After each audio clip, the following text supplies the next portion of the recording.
Thanks for having your camera on. That's awesome. Um, I'm not going to be able to see you while I present, but if you feel like, I think with this size group, if you have a question while I'm talking, if you want to go on mic or if you want to put it in the chat, I should be able to see it. Otherwise, Sam can monitor it for me. But this one, happy to make it interactive. So if you have questions as we go, please feel free. Hi, Juliana. Thanks for joining us. Um, can I just ask real quick, are you all aspiring authors? Yes? See some head nods? Excellent. Okay. Well, that's wonderful. So hopefully this will be useful for you. I'm going to talk about how publishing works. And this is all the stuff that I did not know when I first started writing. This is kind of like, I feel like publishing is a little secretive. People don't talk about how a lot of this works unless you're in it. And if you're brand new to it, it can be pretty overwhelming. So hopefully this is useful to you. So what I'm going to do is I'm going to share my screen and and if you're just joining us, we're just going to go ahead and get started. And if you have questions, please feel free to jump in the chat or go on mic. So, all right, let's see, share this one. And where's my little thing?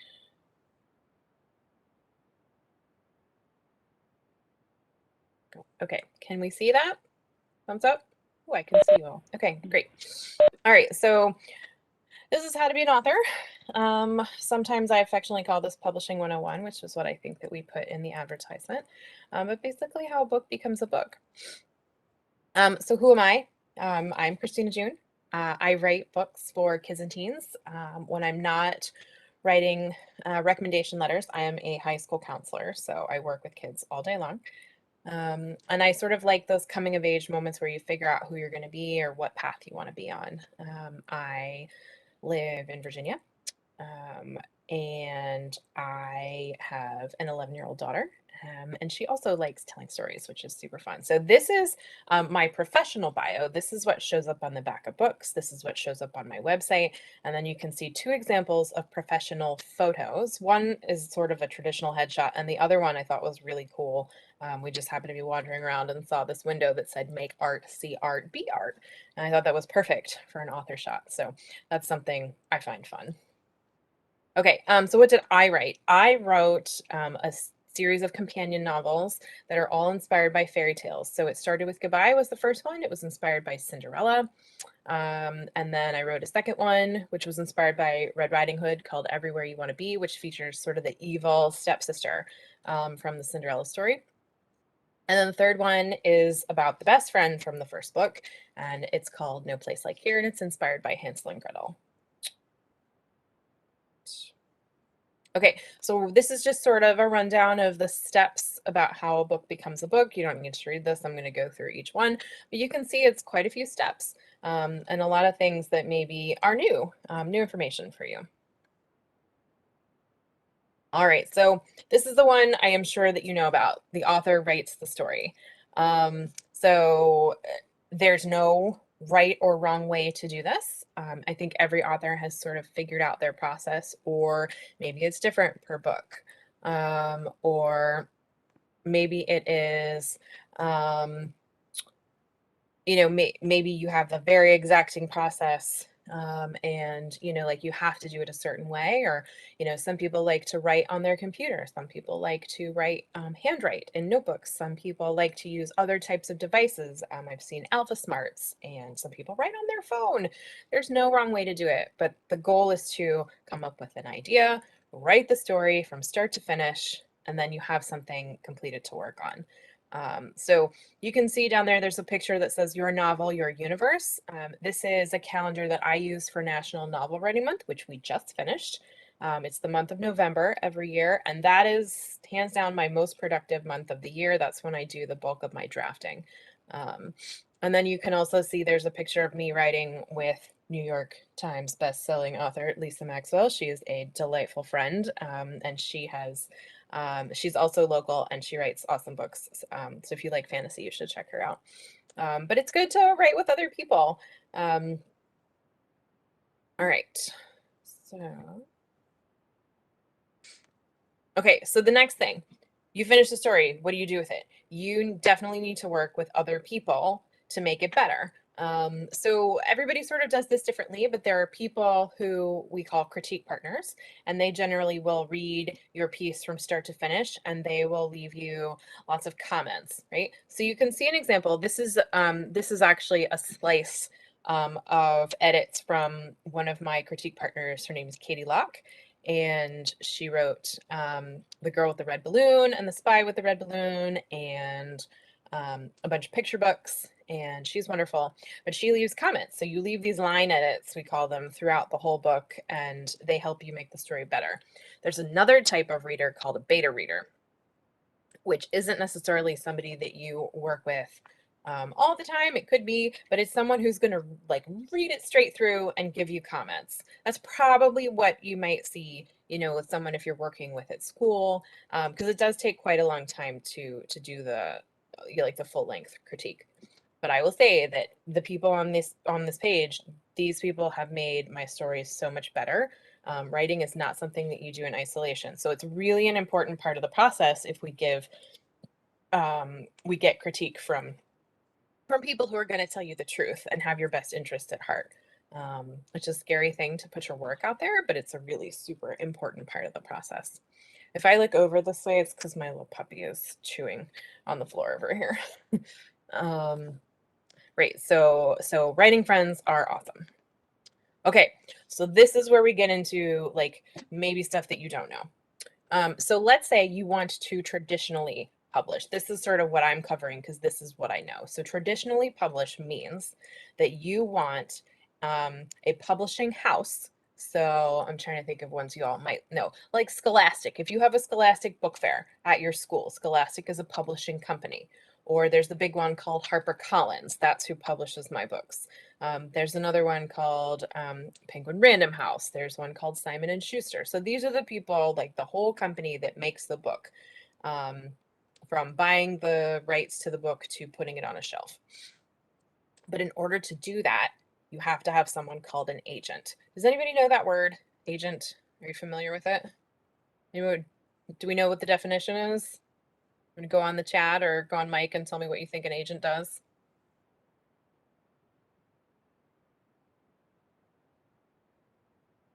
No, okay. So an agent, which you might know in terms of like maybe sports, like a sports agent or a talent agent, there's someone who kind of represents you. They read your contracts, they help find you connections, and basically they find you jobs.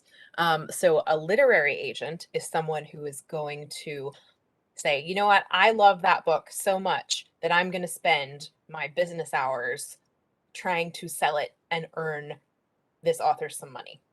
And so there's a specific kind of letter that you write called a query letter. And so it's basically the easiest way to explain it is it's like the summary on the back of a book. So you're talking about what the book is about in a couple of paragraphs, which you're not giving it away, and then you're going to write a paragraph about you. So you know, mine says I am also a high school counselor. It says I live in Virginia.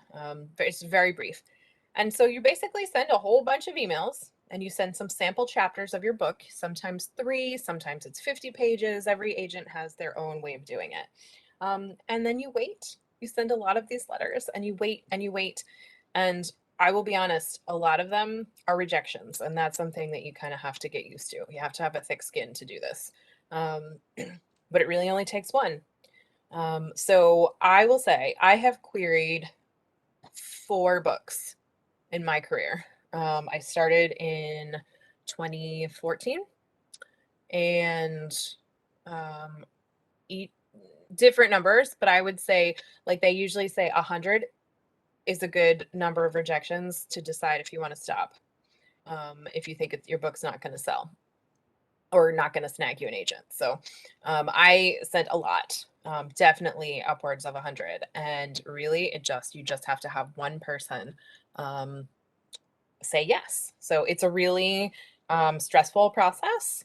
And it can be sort of even made more stressful because a lot of agents maybe don't write back at all, or you get frustrated because they say, no, this isn't for me, but they don't offer you feedback, so you don't know how to make your work better.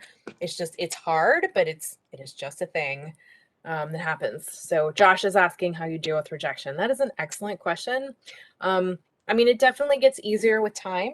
I think you go back to those critique partners and those beta readers and your support network, and you vent to them. The querying process is a very professional process. And if you if you go on Twitter, you'll often see agents, say things like, they'll say, you know what, I got this response to a query rejection, and that made me really want to not work with that person. Like, it's a professional process, so you have to find some outlets, and you have to remind yourself that that this is hard, and if one book doesn't sell, then you work on the next one. That's kind of how publishing works in general. If this doesn't work out, then you try something else.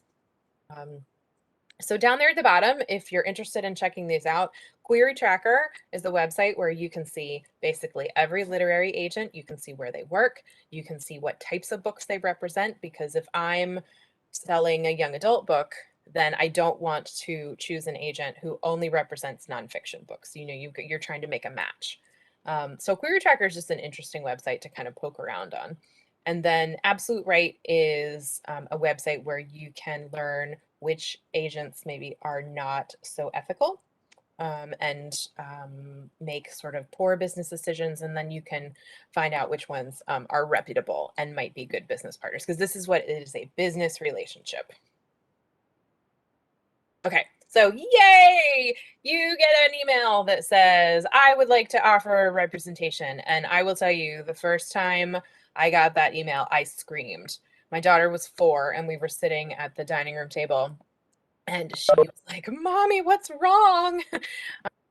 I started crying, and I told her, I'm like, it's okay, it's good, everything is good. So it's something to be very, very excited about, because you worked so hard to get there. So at this point, since 2014, I have now been represented by 3 agents. And so that is something that that they don't tell you when you start.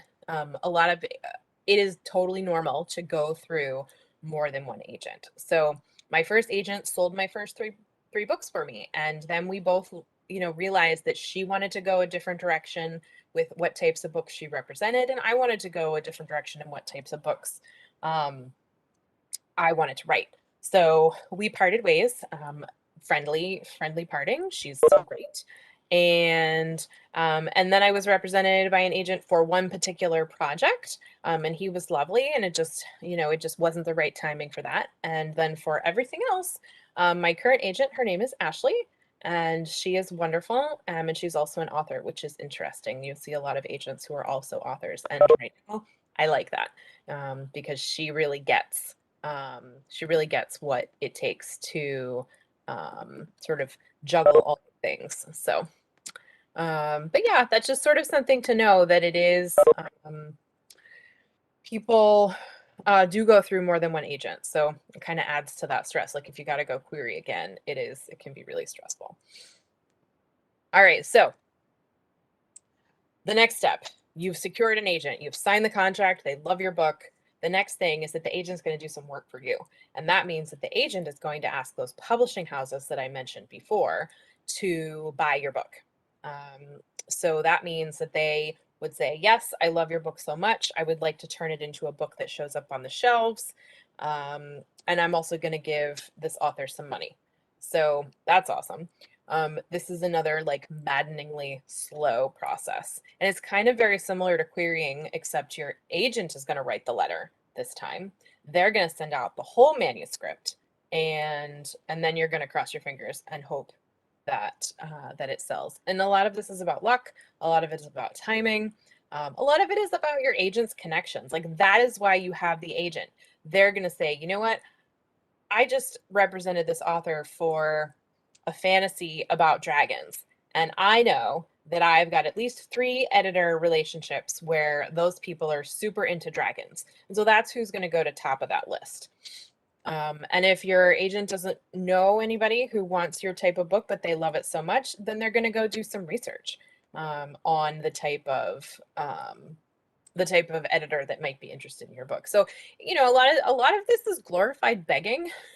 um, and that is just how it works. And people are discerning, but it works in that you end up with people who are on your team who love your stuff. And ultimately they love you, they love working with you.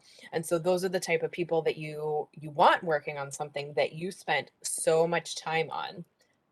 Like books are a little bit like children, we love them so much. We feel super invested in them. It's definitely different from your, 9 to 5 day job. So it's good to have those people on your team. Okay, so your publisher buys the book. Hooray! Um, so usually when a sale is announced, you get a little announcement. So these are the three of mine. So I don't know if you can read them, but so my debut book, it says Christina June's debut, Valedictions, which was the old title, in which a 16-year-old girl spending the summer on stepmother-imposed house arrest starts a secret graphic design business, and in the process not only reconnects with her family and friends, but strikes up a sweet, unexpected romance with a cute cello player pitched as a contemporary twist on Cinderella. That was a mouthful. That was all one sentence. Your English teachers would be very upset about that. So in an announcement, you get a sentence um, saying everything the book is about, and then it says to Jillian Manning at Blink. So Jillian was the name of the editor who purchased the book, and Blink was the publishing house. Blink was a branch of HarperCollins, and then Kevin Lyon, the name of my old agent at Marcel Lyon Literary Agency, and so that is the agency that she works at. And then it says World, and so that means that Blink and Jillian purchased the rights to sell my book in any country all over the world. So if it was going to be sold somewhere, Blink was going to do the selling, not my agent. Sometimes you'll see different types of deals where the agent does the selling. So just kind of depends. But anyway, so yeah, so it's super fun to announce that your book has sold, which means it's going to turn into a book. Anybody want to guess how long it takes to go from like this announcement to the book on the shelf? You can put it in the chat if you have a guess. A month. Josh, that is an excellent guess. I wish that it took a month. 2 years. Jordan, yes, you are right. It takes about 2 years, give or take. So you can see that my first book sold, or we announced the sale, October 19th, 2015, and it was published May 9th, I believe, 2017. So a little bit shorter than 2 years. Sometimes it's longer. It just kind of depends. But yeah, it does take a long time. So now we're going to talk about what happens after the sale, and so you can see why it takes so long. All right, so obviously you're going to work with the editor who purchased the book. So you can see here sort of in these pictures, this is Jillian, whose name was in the announcement. She was my editor for my first two books. She was wonderful. And so her job was to very much like, I would say, like a language arts teacher or a creative writing teacher. She gave me a ton of feedback on my manuscript. And she said, okay, I really love these things. This is what I think we need to change. She wrote me what's called an edit letter. So she just opened up a Word document and she wrote out, it was probably about 5 pages long, what she liked, what she wanted to change. That was a lot. Some people are much longer than that.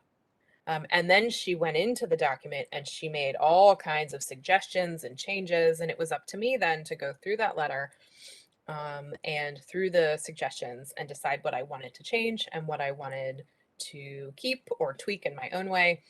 But she was the one that helped me make the book better. And at the same time, she was working on, I would say, 3 or 4 other books. And so that was really her whole job. She got to read books all day and make them better. I mean, what an awesome job. But she was delightful. And then for my third book, she ended up leaving publishing, so I worked with another editor. And so that's something that can happen too. Jillian's name is on the sale, and about a month later, she decided to leave publishing. And so the other editor was the person who ended up working on it. All right, so I always get a lot of questions about this. So once you finish editing the book, then you get to start thinking about a cover. How much influence do you think an author has over their cover? Throw it in the chat. Best guess.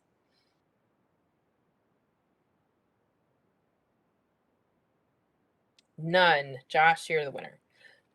Yeah, absolutely none. You can make suggestions, but I know plenty of authors who have been unhappy with their cover, or you can end up like me and make lots of suggestions, and then you end up with something that you love. I feel like I got really lucky. I do love my covers. There were not a lot of changes, and all three were designed by the same artist. So it was nice to sort of have that continuity throughout. Here's a funny story. So the bookstore Barnes and Noble has a lot of influence over what goes on book covers, over what goes on covers at all, and actually what books end up in the bookstore. And as far as I know, unless something has changed recently, there is one person who makes those decisions for each genre. So for my books, there was one person deciding what covers were approved for young adult books. And when they got the sort of the draft cover of It Started With Goodbye, they saw a whole bunch of trees and some lights, and they said, there's a little bit of romance in this book. Why don't we show it on the cover?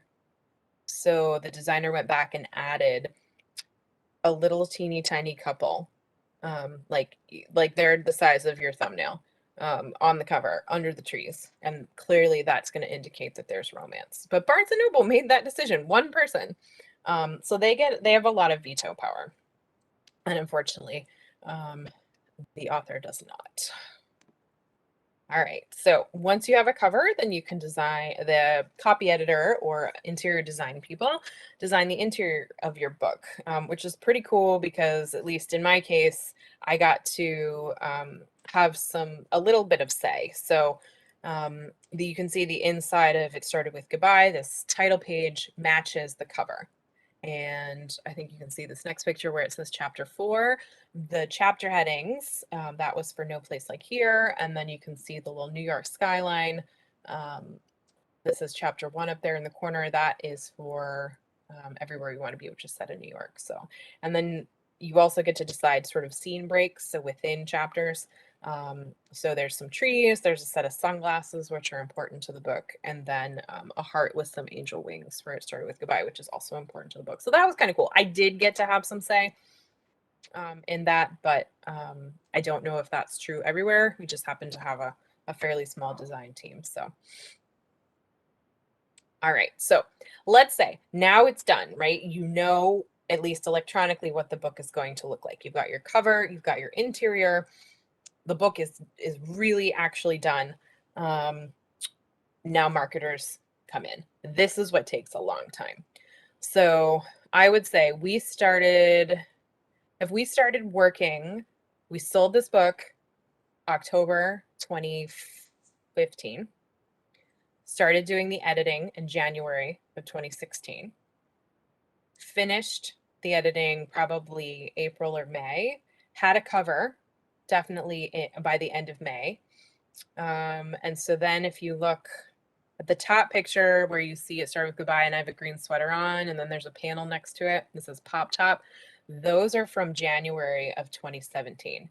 And that is how early we were marketing a May 2017 book.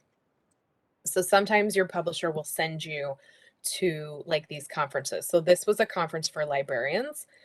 It was in Atlanta and it was super fun. And so what we're handing out there is not finished copies of the book that were ready. They're what's called advanced reader copies, or galleys. And so they're specially printed to give out to librarians, booksellers, teachers, anybody else who would like to review the book, professional reviewers. So they can sort of create some buzz about your book. So I went a couple of times. You can see examples. This was the booth for our publisher. And so behind me is all the other books that they're advertising at the same time. I signed copies of the galleys for anybody who came by. So that was pretty exciting. And then you do that in hopes that booksellers will choose to stock your book in their store, that librarians will choose to buy it and put it in their libraries, that teachers will put it in their classroom libraries.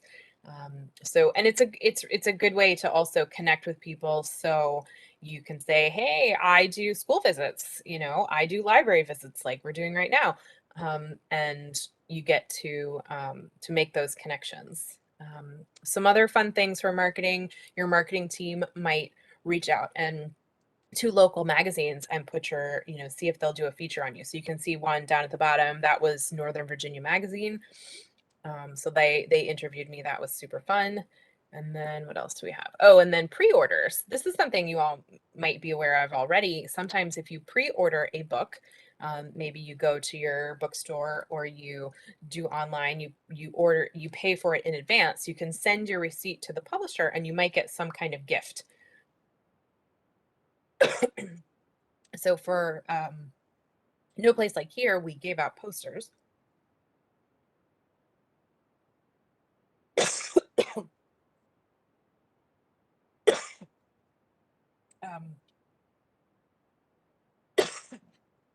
Sorry guys, too much talking.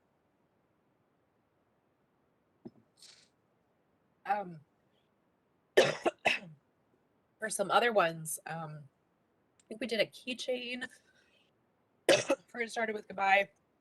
I have given out stickers. I'm trying to think what else. Sometimes people will do jewelry or special pins, signed bookmarks, stickers, all kinds of things. So the pre-orders are really important too, because your publisher will then know sort of maybe how popular the book might be, how many copies to send to bookstores, and get you set up for interviews after the book comes out. So this takes a lot of time. This is probably like at least half of the time between when you finish, like from the time between the sale and book on the shelf. I think this is something that a lot of new authors are not prepared for the amount of time that it takes. Because while this is going on, you are also like doing interviews with blogs and magazines, sometimes podcasts, all trying to get your name out there and say, hey, please buy my book, because ultimately this is a business. We're trying to make money. Okay, so the glorious day comes, your book publishes, it's awesome. There really is no feeling like seeing your book in the bookshelf, in the bookstore for the first time. Like, it's something I've done on every single pub day, taken the day off work, gone to visit it at a bookstore. Which is, it never gets old. I think it's a nice culmination of all the hard work that you put in. And it's also hopeful, and in the sense that you want your story to find its readers, like there are readers for every book. And so you hope that someone loves it as much as you did writing it. So it's also sort of bittersweet, because this is the moment that the book is no longer the author's, it belongs to readers, because you can't take it back. You can't change anything. So you really sort of have to let it go and hope that it finds the right homes. Fun thing that you get to do is have a launch party if you want. So you can see two pictures from two of my launch parties. I had a panel of other authors speak for No Place Like Here. We had fun sunglasses and took a picture with the poster for Everywhere You Want to Be. It's just a nice time to celebrate with your friends and family and readers. And this is something that I think is really important throughout this process. We talked about rejection earlier, and a lot of this is really hard, and a lot of the process can feel negative and sort of weigh on you and make you think that maybe you're not good enough, or maybe there's a little imposter syndrome happening. But if you love it, you keep going, and eventually you realize, when you have a win, you should celebrate it. So it's really nice to have these moments, these lighter, happier moments, because publishing is hard for sure. Okay, so some other things that you get to do after the book comes out. You get to do library visits if someone reaches out to you. Thank you so much, Mr. Mall. So programs like this, I love doing things like this, talking to readers. You can see just a couple of examples of events that I have done. And then you also get to do events, festivals, conferences. I even got to speak at a national convention in Colorado one year. That was super cool. You get to meet other authors, which is awesome. I'm sure you all have experienced this. When you find someone who really likes something that you like, you could probably talk about it for hours and hours, and you feel like really connected to them. And I think publishing is small enough and difficult enough that we're kind of, we're a little community. So, a lot of these people in these pictures are people that I have been in touch with for years, and we call each other to talk about how things are going, and we swap work, and so you're not only getting to connect with readers, but you do get to connect with other authors as well, which is great.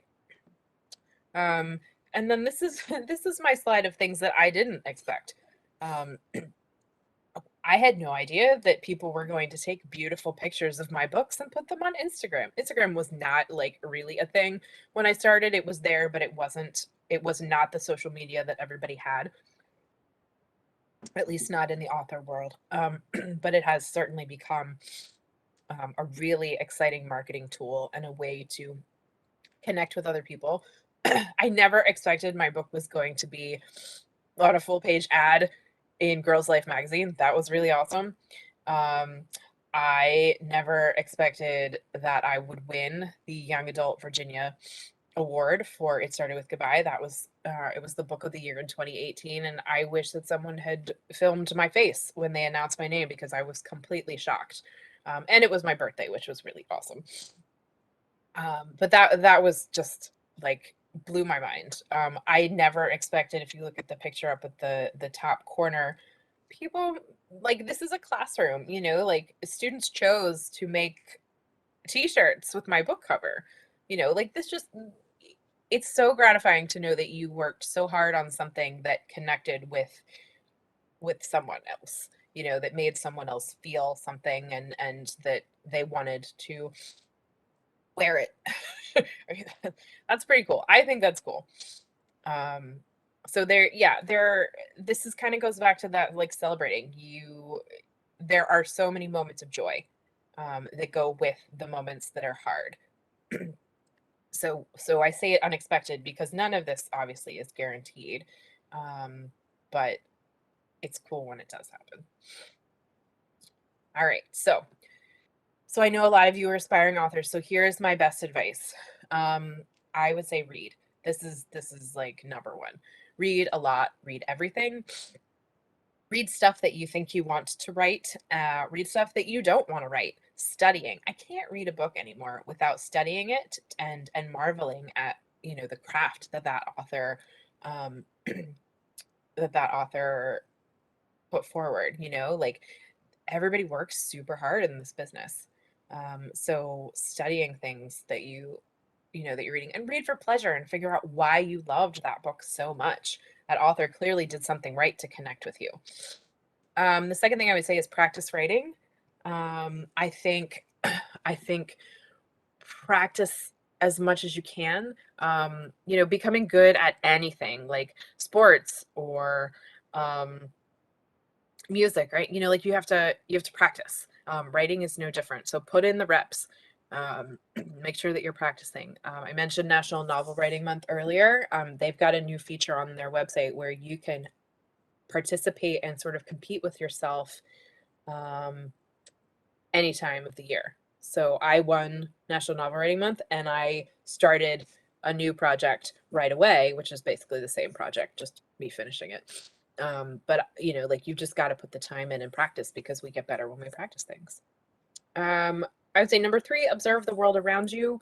Even if you're not writing a contemporary sort of realistic story, you have to be really good at things like dialogue and inner monologue and emotional reactions. And whether you're writing about, a dog or a dragon or someone your age, you have to be able to think through how they're going to act, react, things they're going to say, likes, dislikes, all of that stuff. So you learn about that and what is realistic by observing people around you. I don't know if any of you have read anything by Maggie Stiefvater, but I heard her talk one time and she said no one likes to sit next to her on planes and talk to her all during their flight because she will steal everything that they that they say. So I thought that was funny and also very true for um, for uh, for authors, because that's kind of we steal. Um, so Josh, you met her. She's pretty awesome. She's a really dynamic speaker, and she's a really cool writer. So that's awesome. I'm glad you got to meet her. Okay, so we talked about this earlier. Share your work with other aspiring authors. Um, don't be afraid to put your work out there. If any of you were at any of my previous workshops, we talked a lot about this, like this fear of putting your work out there, the fear of rejection, the fear of someone stealing your work. You kind of just have to do it because I think the majority of the time the experience will end up being positive. And you'll find that, like those relationships are reciprocal. You get as much as you give. Um, so, and like I said, our work is made better by other people. Um, every author will tell you that, you just can't do this alone. An advantage that we have living in the DC area is there are lots of opportunities to go to author events, listen to authors talk about their work. So I'm giving you my perspective, right? And you could go to 10 other author events and get 10 different perspectives. So what I like to do is listen to what people are saying and sort of pick and choose the things that work for me. My process has changed over time, certainly, and I have adopted practices from other people as and tried new things. So definitely learning from others is important. And then maybe this is up there with number one, but finish the thing. When I was in high school, my favorite, well, still my favorite part, but my favorite part of stories is naming the characters. And I would get so bogged down with naming the whole cast of characters. And then I'd write like a page of the story, and then I would quit. And then I'd pick it back up a year later, rename all the characters, write another page, and then I would quit. When you don't finish it, you don't prove to yourself that you can actually do it. And I think when you write those words, the end, they're so powerful because you have just proven, hey, I I can do that. I finished it. I wrote a book. I wrote a poem. I wrote a short story. I wrote a personal narrative, whatever it is, which means you can do it again and again and again and again. The first novel that I ever wrote was during National Novel Writing Month in 2012, and I was terrified. I had no idea if I was going to be able to finish it, but I'm super competitive with myself.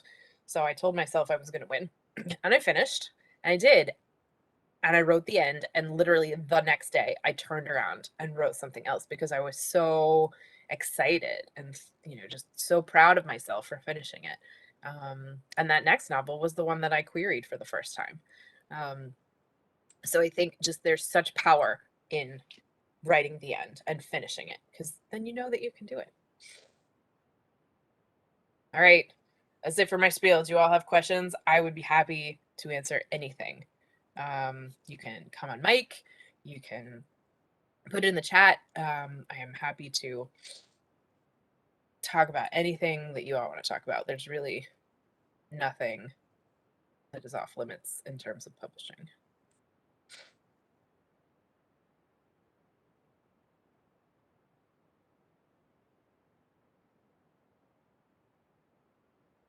Am I working on anything now? Yeah, so I think I mentioned when I parted ways with my first agent that I decided I wanted to work on something different. So young adult is awesome, and I really feel very close to that age. I mean, I'm internally 16, but I wanted to try something different, and sort of the choice that a lot of young adult authors make is, do I go older or do I go younger? I went younger. I've been working on a couple of middle grades, so like publishing defines that as ages 8 to 12. And so my agent and I are, we're actually out on submission, which is what you call it when your agent sends your book to publishing houses to ask if they want to buy it. So um, yeah, so fingers crossed, but I'm really enjoying middle grade, and that might be because my daughter is in that age range, and it's good to sort of explore some of the things that she's going through. So what made you want to write fiction? I mean, honestly, Nonfiction is hard. I am not a good researcher. But like you have to do research to write fiction too. I don't know. I've been a reader my entire life. Um, like I'm that person that would read everything. I will read like the backs of like nutrition labels and things and like advertisements in magazines and like I literally am always reading something. Um, but when we would go on vacation, like a road trip, my parents would take me to the library and I would come home with a stack of books like this tall, and I would read them while we were gone. And it was just so important to me. And so I think story and telling a story and being invested in a story is why I want to write fiction. I think you can be invested in nonfiction as well. Um, but for me, it's really the the fictional like escape. That's it. I like to escape into a world. Let's see what inspired me to write. I don't know, everything. Um, I I really like um I really like figuring people out, I guess. So like I the first time I wrote something, I really just wanted to prove myself that I could do it. Like people say all the time, "Oh yeah, I want to write a book. That would be cool." But it's a really scary idea too because it takes a lot of work and it takes a lot of time. Um, and yeah, I just wanted to try it and I did, and the ideas just kept coming. Which I think you'll find those of you who do write, you probably can identify with that. So, yeah. Other questions? Anybody working on something that you're stuck on? Josh, then do I have a favorite author?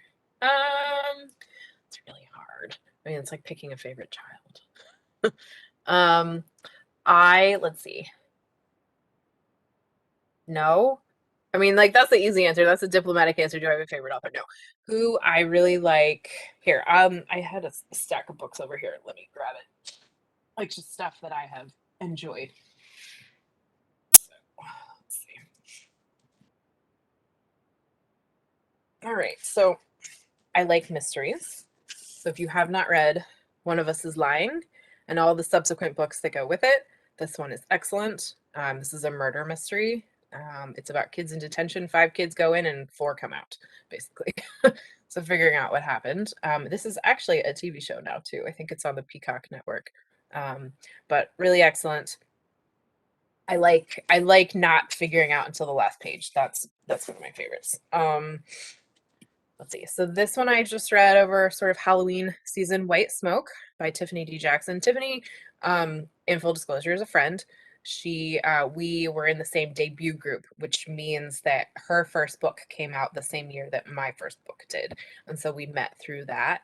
But this is kind of a horror, like social justice slash horror. It's really tense, I think. But it's about a girl who thinks her new house is haunted. So this one is really good if you like that. And Tiffany's other books are excellent as well. Okay, so also full disclosure, this is a friend. I mentioned Katie Locke earlier. She writes under Catherine Locke, but this was her first YA, The Girl with the Red Balloon. If you like history at all or time travel, this has both. It's about a girl who time travels from present time to 1980s Berlin, when East Germany was a communist country and the Berlin Wall was still up. And so it's like how she has to get back, survives, and then gets back home. So this one is very exciting if you like adventure. This is a good one. And there's also a sequel, prequel, companion. Um, and then sort of the classic at this point, The Hate You Give, I love. I think it's just a really important book.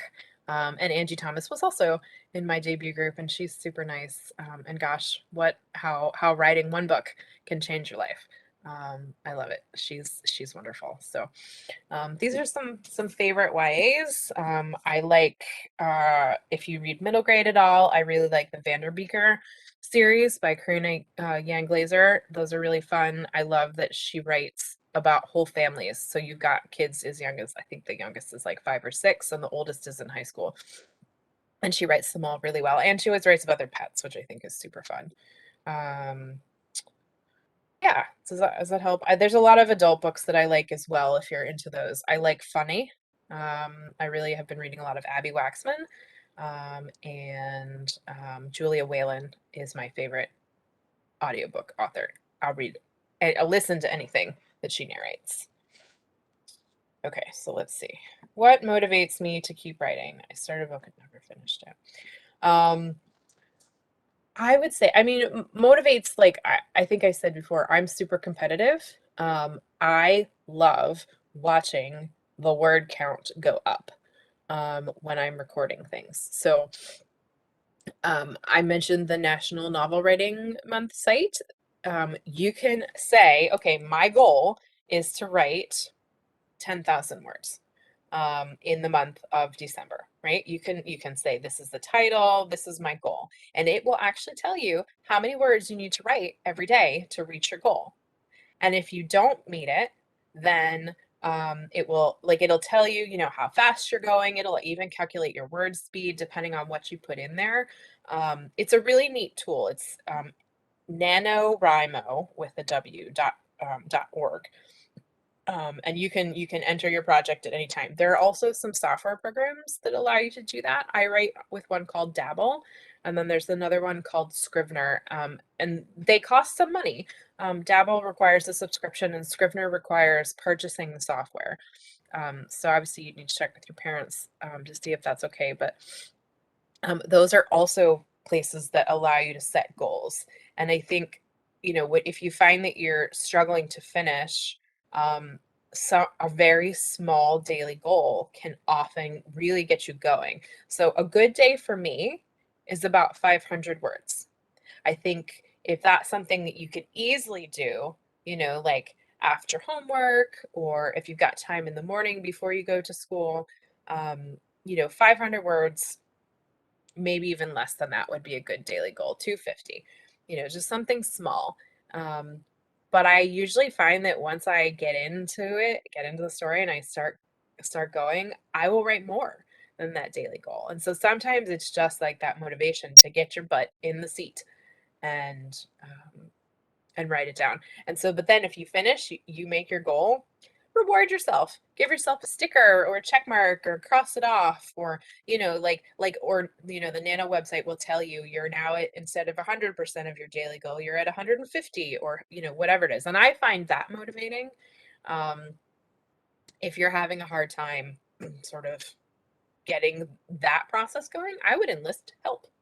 Find a friend that writes, ask a parent, be like, okay, I'm going to sit down and I'm going to write for 30 minutes and I'm going to set a timer.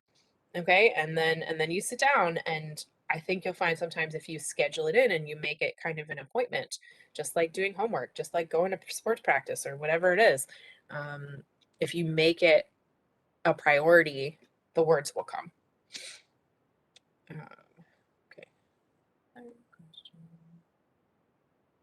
Is there any case where an author can draw the cover or illustrations for? Yeah, absolutely.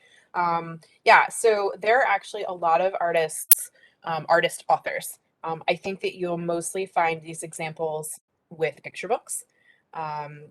Or now that graphic novels are really popular, we're seeing a lot of authors who also do the illustrations. So I just met a couple weeks ago Mike, what is his last name? Curado.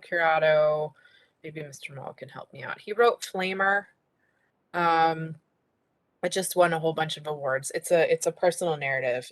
Anyway, so he was at a writing retreat that I went to in November, and he was talking about how, he's got to come up with the story first, and then he writes the panels. And so while we were on this retreat, he was working on like literally like 2 pages of panels of the graphic novel that he was writing. He was working on an adult book at the time.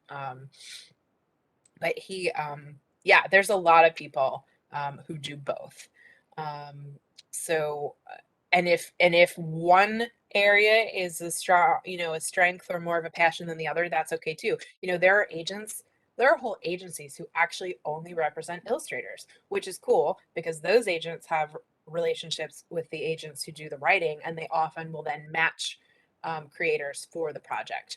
Or publishing houses also have illustrators that they call on a lot. So it just kind of, yes, you can absolutely do both.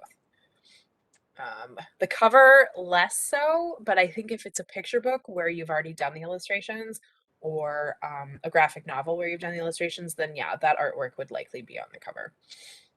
Let's see. Do you have people edit as you write, or do you wait to have them edit until you're finished? I wait until it's done. I like to present a finished product. I think but there are definitely critique partner relationships where they'll swap a chapter every week. And that works. I'm so much of a planner that I will plan out what I want the whole book to look like. I usually write a summary that's a couple pages long, or some people like outlines. Other people are more flexible with their process. And so you are more open to making changes as you go along. That's really a personal preference. And I would also say it's something you can work out with whoever you're swapping with. If they prefer the whole thing, awesome. If they like sort of like a serial approach where you get a chapter a week or a scene a week or something like that, that works too. It's just whatever works for you. And that's sort of why we recommend practicing and trying things, because you don't know what's going to work until you try it. Let's see. Do you write chronologically in the beginning, or do you just jump around? I do both. I usually start out chronologically, but a lot of times there are like scenes or characters that are really like speaking to me.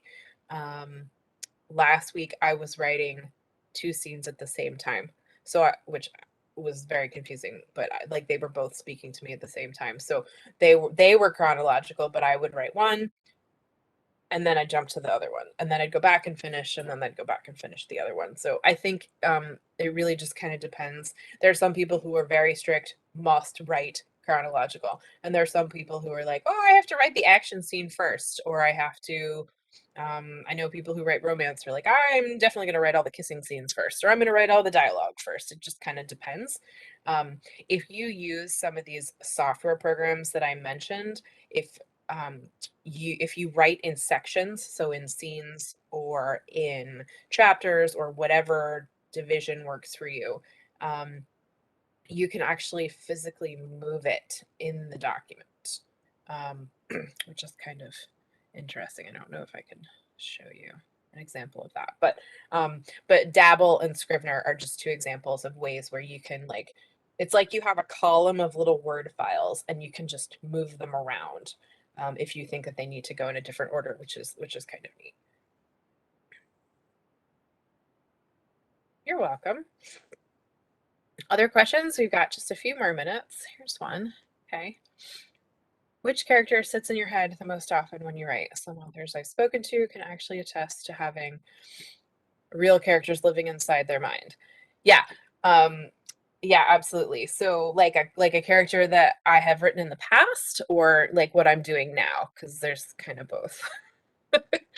That whole thing about characters talking to you, I think, is absolutely true. I can hear their voice or how they would say things. Like they're not, having a conversation with me, but I can see things in my mind. Like, sometimes I feel like when I'm writing, or actually when I'm doing anything, if something is right, it clicks together in my mind like puzzle pieces. And so the characters are like that. So the character that I'm writing now, her name is Agnes, and she's an absolute mess. She blurts out secrets. She says things in class and doesn't raise her hand. She drops food and gets stains all the time. She bumps into things. She breaks things. She's completely a mess, and everybody at school knows that she's a mess. Um, she has been in my head for, I don't know, 7 or 8 years. And I just never found the right place to put her until recently.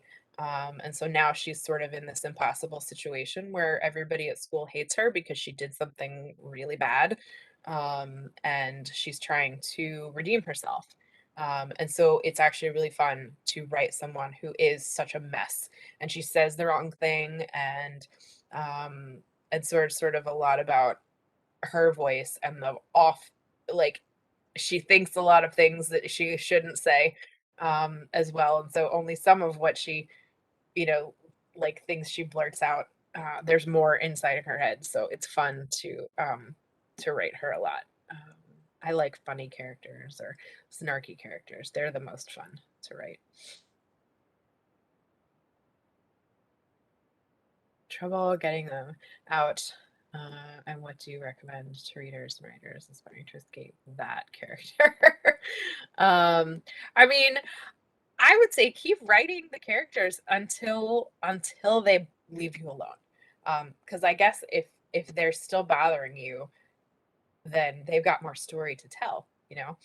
I think, um, yeah, I mean, I think that's probably a personal thing. I mean, and sometimes it's practice, you know, like I said, Agnes had been in my head for so long, and her age changed, her situation changed, the story that she was in.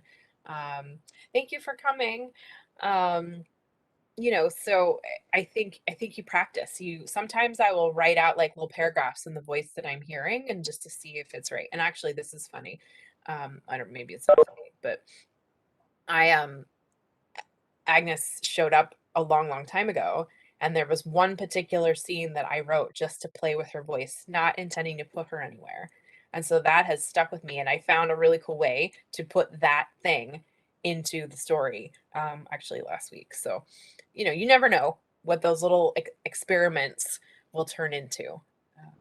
So, one last question.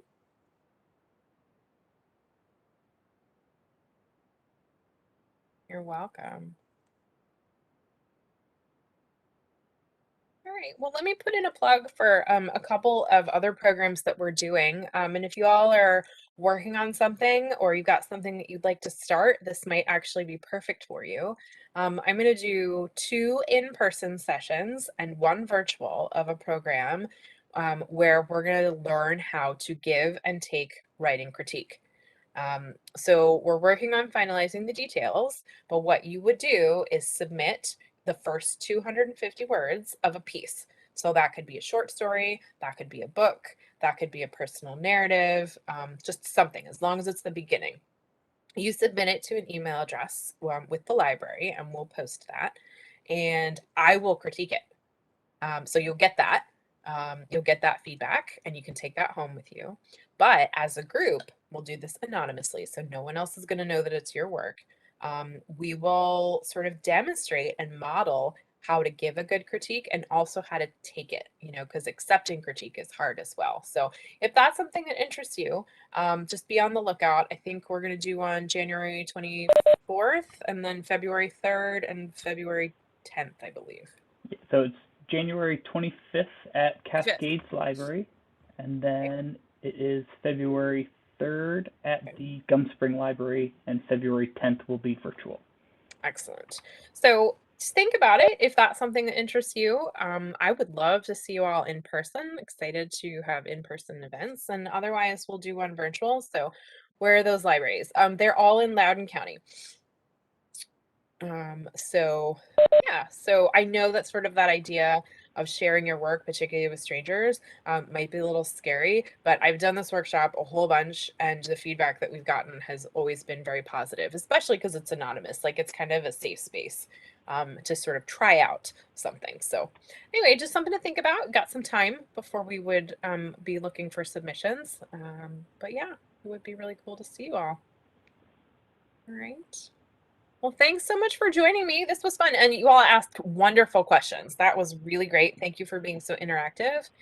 And yeah, I hope everything goes well and happy holidays. So thank you, everyone. Thank you. Thank you.